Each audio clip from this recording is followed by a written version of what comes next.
An ugly war of words between two nations that have stood side by side since Israel's creation in 1948. Strength is not measured by how many people you can blow up or how many children you can leave hungry.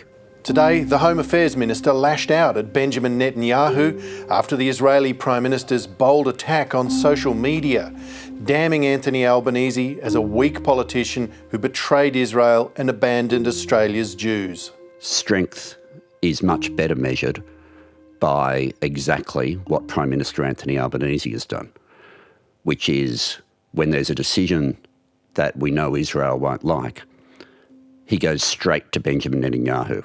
In other words, according to Tony Burke, the Israeli Prime Minister is shunning norms of diplomacy. And Netanyahu's increasingly being blamed for isolating Israel from its traditional supporters. When allies speak, they should speak frankly, robustly, but also in a dignified way. And I think firing off tweets which contain elements of abuse to them, I don't think that's the way to operate. Alex Rifshin from the Executive Council of Australian Jewry is worried about the fractured relationship. It pits the two countries as rivals, or it creates a sense of animosity between them, which has never been the case historically. There have been disagreements on matters of policy, but always conducted in a dignified, respectful, substantive manner. The Netanyahu and Albanese governments have drifted apart as the war grinds on. But it was this month's decision by Cabinet to recognise a Palestinian state that triggered a historic rupture. Now Israel has withdrawn the visas of Australian diplomats to the Palestinian Authority, and Tony Burke has refused entry for a far-right Israeli politician. I do have a personal responsibility as to whether or not Australia formally holds out a welcome mat to people with extreme views and says, come and express them here. This month, the government barred Simcha Rothman, saying he would threaten Australia's Islamic community, and for his description of Israel's war against Hamas as dirty work and children in Gaza as enemies.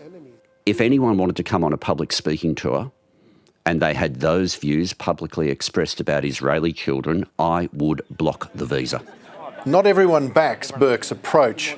Former Labor MP Michael Danby told 7:30 that while he doesn't agree with Rothman's views, excluding him because he might inflame the Islamic community is as absurd as banning Matt Canavan from Norway because of pressure from the Greta Thunberg lobby.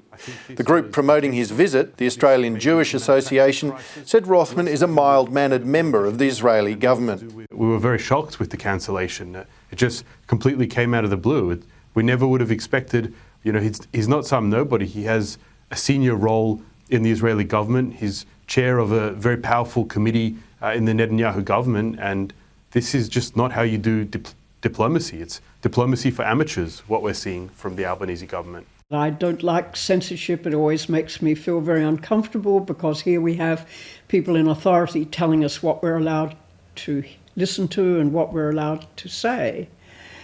But as I said, I can well appreciate why they don't want the pot further stirred than it has been already. Alison Brianowski is a former Australian diplomat to the Middle East who blames the deteriorating relationship with Israel on Netanyahu. The reason for Mr.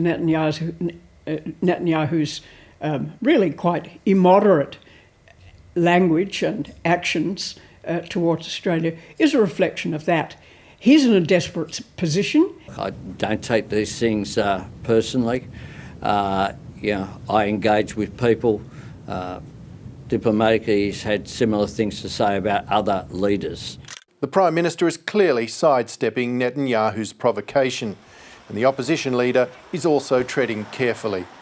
While, of course, our Prime Minister, whoever that may be, should be respected, what has happened is that the relationship is deteriorating and that failure is becoming apparent, because respect goes both ways.